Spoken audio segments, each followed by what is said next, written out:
अपनी नायाब आवाज से करोड़ों लोगों का दिल जीतने वाली भारत की स्वर कोकिला लता मंगेशकर अब हमारे बीच इस दुनिया में नहीं है, लेकिन वो हमेशा ही हमारे दिलों में जिंदा है। हिंदी फिल्मी गीतों के लिए लता मंगेशकर वही हैं जो उर्दू शायरी के लिए गालिब हैं और जो पेंटिंग के लिए एम.एफ. हुसैन। वो अपने क्षेत्र में काम करने वाले कई दिग्गजों में सर्वश्रेष्ठ हैं, जिनमें मोहम्मद रफ़ी, किशोर कुमार, मुकेश, मन्ना डे और उनकी अपनी बहन आशा भोसले भी शामिल हैं। उन्होंने एक के बाद एक हिट गाने बनाए हैं और भारतीयों को दशकों तक उन्हें याद रखने लायक कुछ न कुछ दिया है।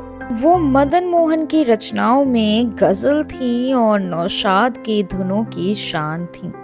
जब भी हम अपनी आंखें बंद करते हैं और कुछ दिल ने कहा में खूबसूरत हिरनी जैसी आंखों वाली शर्मिला टैगोर को याद करते हैं, तो वो लता जी ही थी जिनकी आवाज में बेहद नाजुक तरकश थी। लेकिन लता जी की कहानी में और भी बहुत कुछ है और उसी में से एक किस्सा आज हम आपको बताने वाले हैं। दरअसल लता जी हमेशा से ही शुद्ध और देसी गाने गाया करती थी और हमेशा ही वेस्टर्न सॉन्ग्स या लिरिक्स को अवॉइड करती थी। ये किस्सा उस समय का है जब कॉमेडियन ओम प्रकाश ने अपने रिश्तों का फायदा उठाते हुए अपनी फिल्म चाचा जिंदाबाद में लता जी से एक रॉक एंड रोल गाना गाने के लिए कहा था। ये बात सबको मालूम थी कि लता जी अंग्रेजी धुनों के गीत नहीं गाती। इसके बावजूद भी लता ने निर्माता ओम प्रकाश को साफ साफ मना नहीं किया, लेकिन उन्होंने दिल में ठान लिया था कि वो ये गाना कभी रिकॉर्ड नहीं कराएंगी। वो किसी भी कीमत पर अपने सिद्धांतों को तोड़ना नहीं चाहती थी। इसी नियत से वो रिकॉर्डिंग वाले दिन घर से तो निकली थी, लेकिन सिर्फ ये सोचकर कि वो स्टूडियो पहुंचकर इस गाने के लिए इनकार कर देंगी। लता रिकॉर्डिंग पर पहुंची, लेकिन रिकॉर्डिंग हॉल में पहुंचने से पहले ही उन्हें पता चला कि आज ही निर्माता के पिता का देहांत हो गया है और लता ने सोचा कि अगर उन्होंने ऐसी स्थिति में उन्हें गाने से इनकार किया तो बेचारे ओम प्रकाश और अधिक दुखी हो जाएंगे और उनका मानसिक तनाव और बढ़ जाएगा। ये सोचकर लता ने अपने सिद्धांतों की परवाह ना करते हुए बिना विरोध के ये गाना रिकॉर्ड करवा दिया।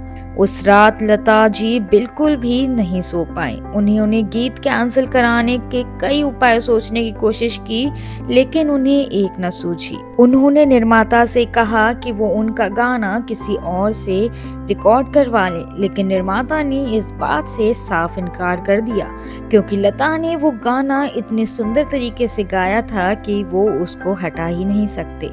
फिर लता बेचारी क्या करती, वो अपना मुंह लटकाए घर वापस चली आई और दिल ही दिल में उस गाने को कैंसिल कराने के उपाय सोचती रही और इसी के चलते उनके दिमाग में आई एक खुराफात। रक्षाबंधन के त्योहार के दिन लता ओम प्रकाश के घर चली गई। लता मंगेशकर को अपने घर देखकर ओम प्रकाश काफी सरप्राइज्ड थे। उन्होंने कहा कि मैंने सदा ही आपको भाई माना है और आज इसलिए आपको राखी बांधने आई हूँ। ये सब सुनकर ओम प्रकाश उनको हैरत से देख रहे थे।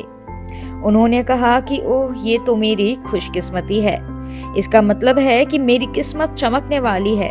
ये कहते ही ओम प्रकाश ने अपना हाथ राखी बंधवाने के लिए आगे बढ़ा दिया। लता इस बात को देखकर मन ही मन में मुस्कुराती रहीं और खामोशी से राखी बांधती रहीं। उसके बाद ओम प्रकाश ने उनसे पूछा कि अब आपको क्या चाहिए, तो लता जी ने बोला कि जो भी आपका दिल चाहे।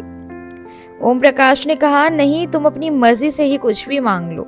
लता जी ने कहा कि अगर यही बात है तो वादा कीजिए कि जो मैं मांगूंगी आप वही देंगे।